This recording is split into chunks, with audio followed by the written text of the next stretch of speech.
They thought I'd forgive them, like always. But this time I didn't. I left with nothing.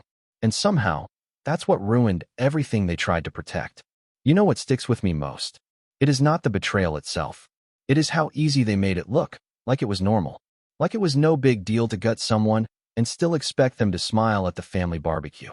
I remember the exact moment it all clicked. It was a Tuesday. Not dramatic, not stormy, just plain. I had come over to drop off paperwork for the house. Our family house, the one I spent 2 summers fixing with my own 2 hands. New gutters, sanded floors, fresh paint on the siding. All of it done without ever asking for a thank you. Just one of those things you do for your parents, right? But that day, I handed my mom the envelope, and she barely looked up. She was busy showing my sister Rachel a new bracelet she had bought her. Silver, probably real. Sparkled like the kind of thing I never got. Rachel grinned like the sun and said something about how good it would look in her engagement photos. That was when I found out. Rachel and her fiancé, Evan, had moved into the house, my grandparents' old place, the one I was supposed to inherit. The one my dad had promised me since I was 16, back when I used to mow that lawn every weekend and haul scrap wood out of the shed without ever getting paid. It just made more sense, my mom had said, like it was a scheduling change. They are starting a life. You are just kind of floating. Just floating. Those words hit harder than anything else. I was 31 at the time. Worked full-time as a contractor. No kids, no big title, no flashy degree. But I showed up. I took care of them when my dad had surgery. I was the one driving them to appointments, fixing the AC, unclogging the sink, picking up Rachel's dog when she and Evan were too busy. But now, I was just floating. And here is the kicker. I was not even told. No phone call. No heads up. I found out because the mail was addressed to Rachel and Evan Thompson. No temporary residents. No guests. Permanent. Like it had always been theirs. I did not raise my voice. I did not throw a fit. I just stood there and nodded like I understood. Inside, something cracked. Not out of anger. Out of understanding. A quiet, awful understanding that no apology would come. That they had already rewritten the story. I was not a main character in this family. I was not even a supporting one. Just floating. And yet they expected me to show up for birthdays, smile at Thanksgiving, chip in for gifts. Like nothing had happened. That was the moment I decided. I was done. A few days after that, I got a group text. Family dinner this Sunday. Rachel's making her famous lasagna red heart. That text did something to me. It read like a joke. Like someone had ripped my name off the deed to the house, spat on it, and then tossed me a slice of garlic bread to smooth things over. I did not reply. I just stared at it, thumb hovering over the screen, thinking, they really do not see it. Or worse, maybe they do. Maybe they just do not care. But I showed up. Not because I forgave them, because I wanted to see it with my own eyes. The second I walked in, Rachel acted like everything was sunshine and casseroles. Hey big bro, she said, handing me a plate like nothing had changed. Evan gave me that stiff, polite nod he always gives when he knows he has done something wrong, but figures I am too spineless to bring it up. I sat down at the table like a ghost. I was there, but I was not really there. That was when I noticed the photo. On the mantle, a new one. It was Rachel and Evan on the front porch of the house, smiling, holding a little chalkboard sign that read, "Our forever home." I felt something rise in my throat. Not rage, not jealousy, just disbelief. Forever home. That was my home. I was the one who rebuilt the porch they were standing on. I asked casually, "When did you two move in?" Rachel blinked, like the question confused her. "Oh, a few weeks ago, I think. Mom said you knew." I turned to Mom. She was scooping salad like nothing was off. "Did you?" She did not even look up. "Well, you were not doing anything with it. And Rachel's starting a family. It is a better fit."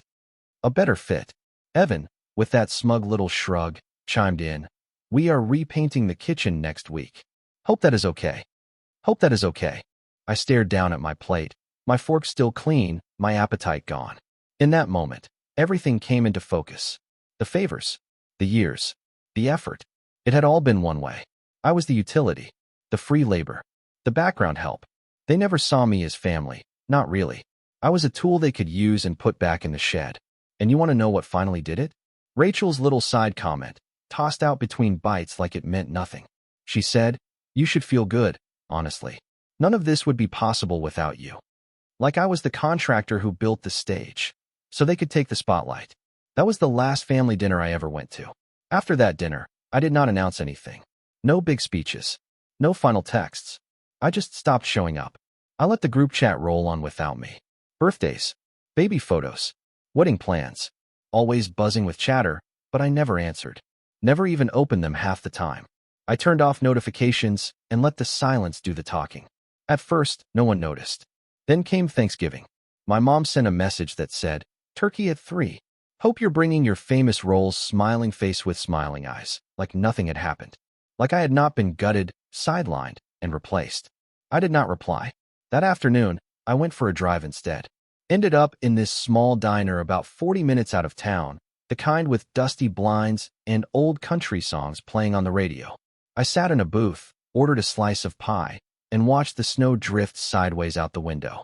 I felt empty, but I also felt steady. For the first time in a long time, nobody expected anything from me. No jokes to swallow. No broken promises to ignore. No smiling through clenched teeth while Evan told another story about real estate like he invented the concept. That silence. It tasted like peace. But the family? They started cracking.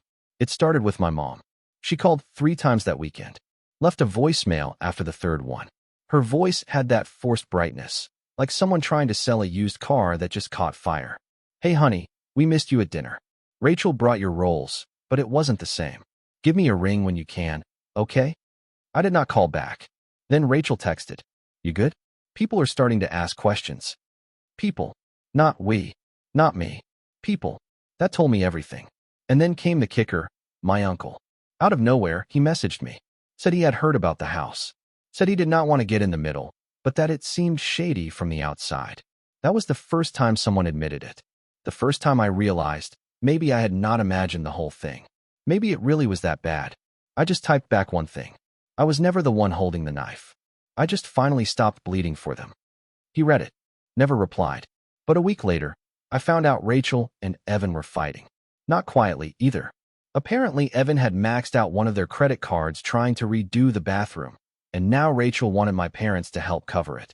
My mom called again. She did not ask how I was doing. She did not mention the house. She just said, "We could really use your help." And I realized my absence was not just noticeable. It was wrecking the whole illusion. I let her voicemail sit for 2 full days before I even listened to it.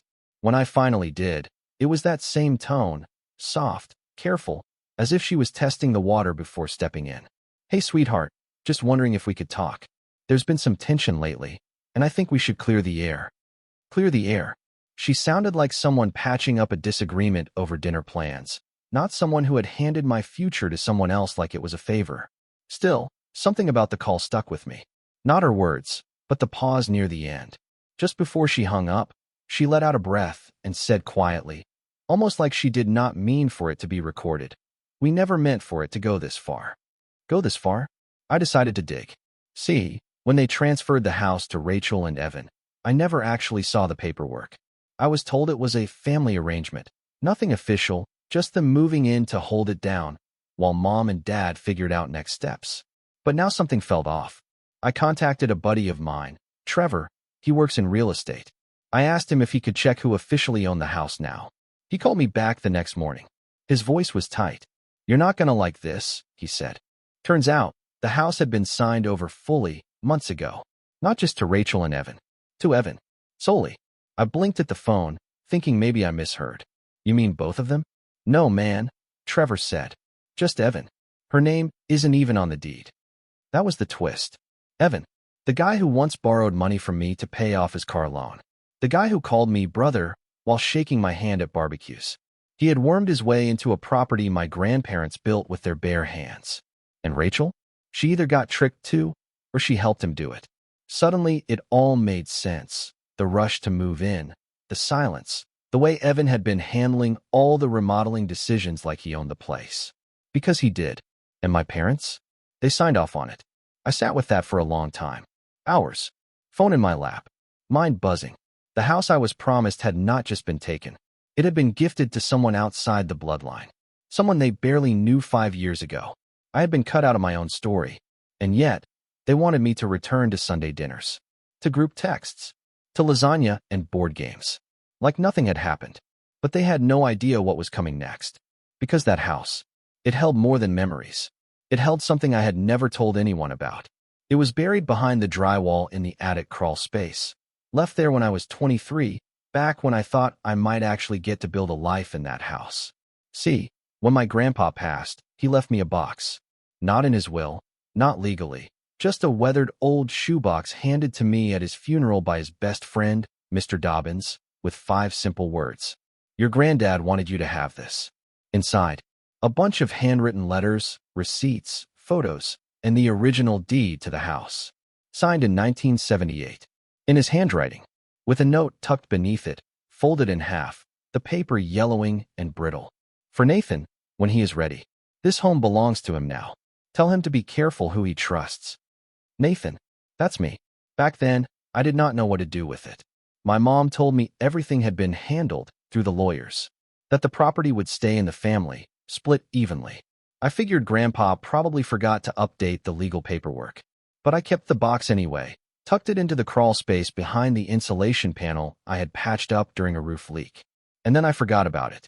Life moved on. Or maybe I just convinced myself it did. Until now. Now, that box meant something. I called Trevor again. Told him about the letter. He asked if I still had it. I said yes. I need to see it, he said. Soon. I drove back to the house. Not through the front door, obviously. I parked around the block, waited until the lights in the kitchen dimmed, and slipped in through the old side fence gate. The one Evan never fixed even though I told him it stuck. I still had the skeleton key. They had never changed the lock on the back shed door. The air inside was dry, and everything smelled new. Fresh paint, new carpet. But under it all, I could still feel the bones of what that place used to be. My fingerprints were on every damn beam. I crept upstairs, heart pounding, barely breathing. The attic stairs creaked louder than I remembered, but no one stirred. The panel was still there, slightly warped from moisture, but intact. I peeled it back and reached inside. And there it was. The shoebox. Undisturbed.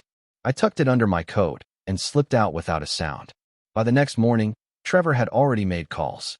Ran the documents by a friend of his who worked with estate cases. Told me the will Grandpa signed might hold weight, especially if we could prove my parents acted against his wishes knowingly. But more than that, inside the box were letters. Letters where Grandpa detailed why he wanted me to have the house. Not Rachel. Not Evan. He wrote about my time helping him after his stroke.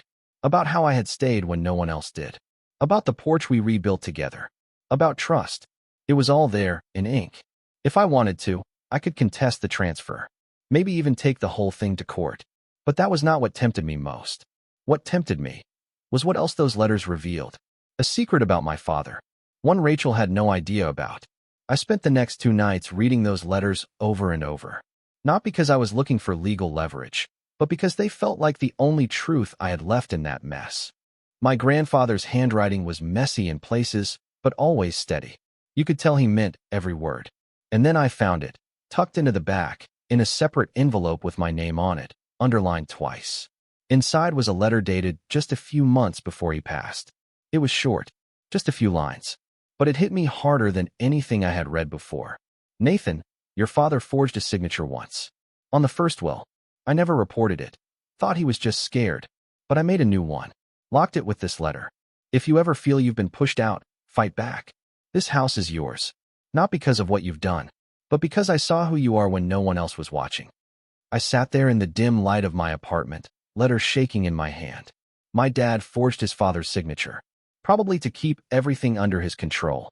Probably to split the property the way he thought made sense. And they all just went along with it. Mom, Rachel, maybe even Evan, though I doubt he knew the full story. It made sense now, why they moved so fast, why I was never consulted, why Mom kept saying, we figured it out already. They knew. Or at least she did. I thought about going to the police. About calling a lawyer.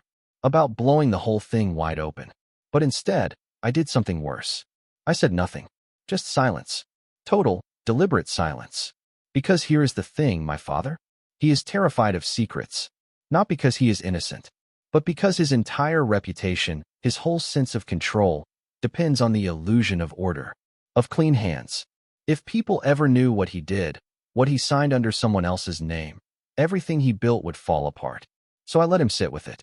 I did not confront him. I did not storm the house. I did not demand anything. I waited. And sure enough, the cracks started to show. 3 weeks after Thanksgiving, I heard from a cousin. He said Rachel and Evan were taking a break. Something about Evan getting too involved in finances he was not supposed to touch. Then I got a message from my aunt. Random. Out of the blue. Hey, haven't heard from you. Just checking in. Uh-huh. Sure. 2 days after that, my mom finally texted. Your dad's been off lately. Says he misses you. We all do. Come by soon. That is when I knew. They were unraveling. Not because I screamed, but because I left. It was a Wednesday when I got the email. Subject line just read, "Can we talk?" It was from Evan. I almost deleted it on instinct. But something told me to open it. Inside, just a few lines. I know you probably hate me. You should. But there's something you don't know. I didn't ask for the house. Your mom offered it. Said it was the least they could do since we were starting a family, and you? Well, you had always been the quiet one. Her words, not mine. I'm not trying to fix anything. I just thought you should know. I sat there staring at the screen, heart pounding. Quiet one. That is what I had been reduced to. Not reliable. Not devoted. Just quiet. Invisible. But what really got me was the timing. Evan's message came just one day after my mom's text about Dad not being himself. So I replied. I told Evan he was right. I did hate him.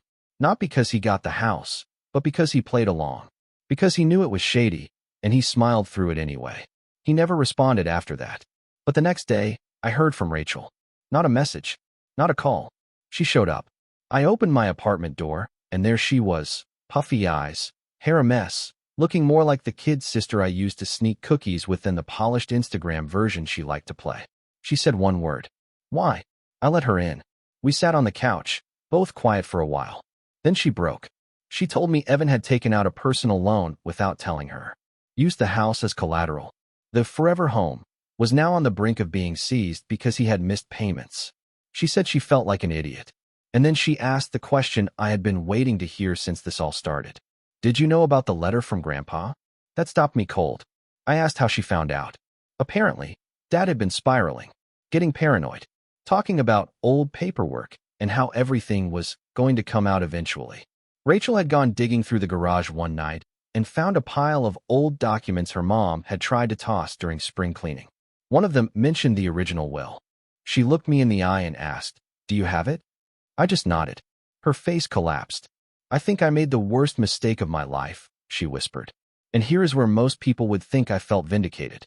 Like I had won. But the truth? I just felt tired. Because I was never trying to win. I just wanted peace. I had not seen my dad face to face in months. Not since before the handoff. Not since the quiet betrayal became official. But that night, after Rachel left my apartment with puffy eyes and a cracked voice, I drove back to the neighborhood I swore I would never return to. It was almost midnight. Their porch light was still on, like they were waiting for someone. When I knocked, the door opened instantly. My dad stood there in sweatpants and an old flannel, hair messed up, eyes bloodshot. He did not look angry. He looked small, like a man who had built something on sand and finally saw the tide coming in. I walked past him without a word.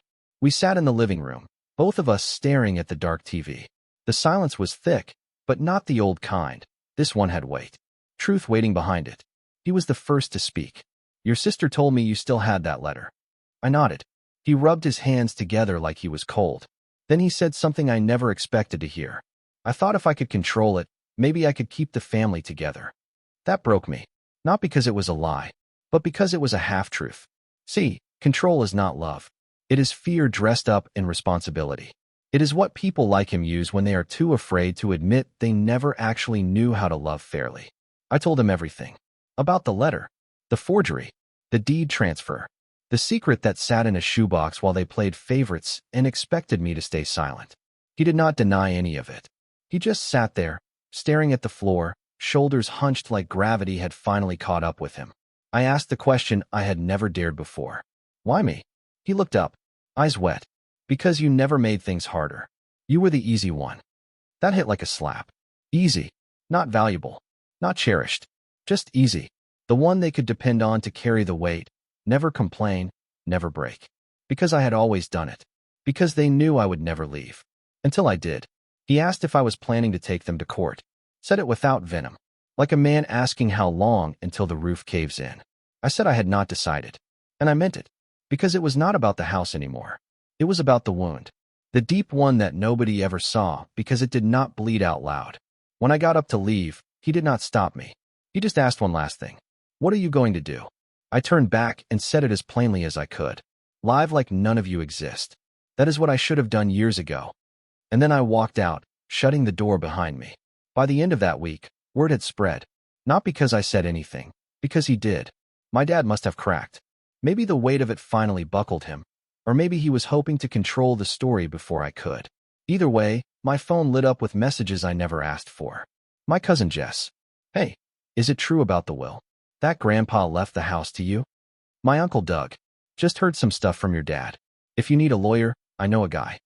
Even my mom finally reached out. Her message was cold, short, like she had drafted and redrafted it until it felt just right. We never meant to hurt you. You've always been the strong one.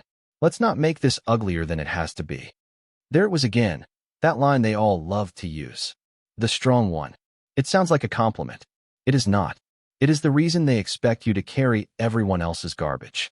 The reason they bleed you dry and still ask if you are mad about something. But that last line, let's not make this uglier than it has to be. That was not an apology. That was a warning. So I called my aunt, the only one who ever truly seemed to care. Told her everything. The forged signature. The real will. The letters. Rachel's regret. Evan's debt. She went quiet for a long time.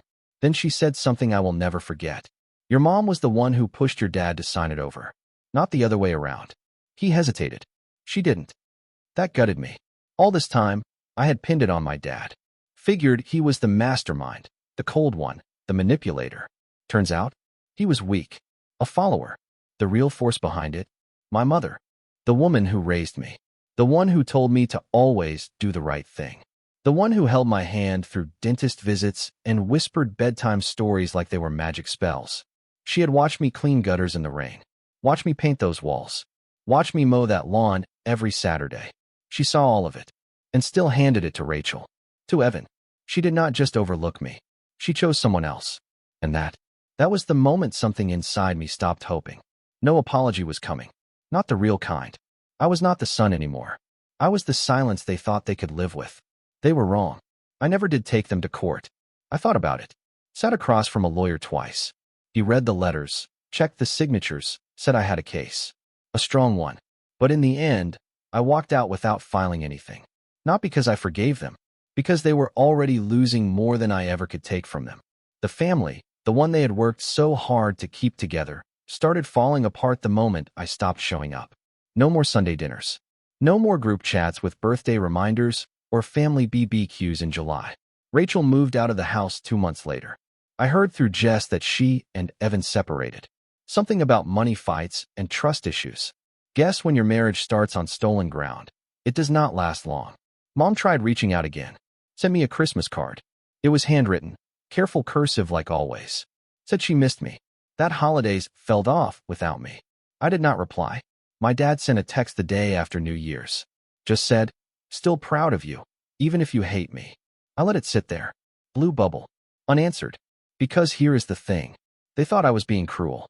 I was just done. Done being the one who bent. The one who showed up.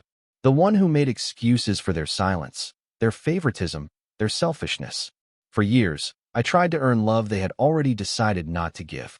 And when I finally stepped back, not to punish them, just to breathe, they called it betrayal. But what really broke them was not my absence. It was the mirror it held up. Without me there to hold the threads together, everything unraveled. All the quiet compromises I had made, all the bridges I had built just to keep peace, they burned the second I stopped maintaining them. Turns out, I was not the black sheep. I was the glue. And now, I live 2 states away. Quiet apartment. Small town. I run my own business. I have peace. And on the shelf above my desk is a shoebox. The old kind with the faded logo and a fraying lid. Inside are those letters. That old photo of me and Grandpa on the porch we built. Sometimes I open it. Not to feel bitter. To remember that walking away was not weakness. It was the strongest thing I ever did.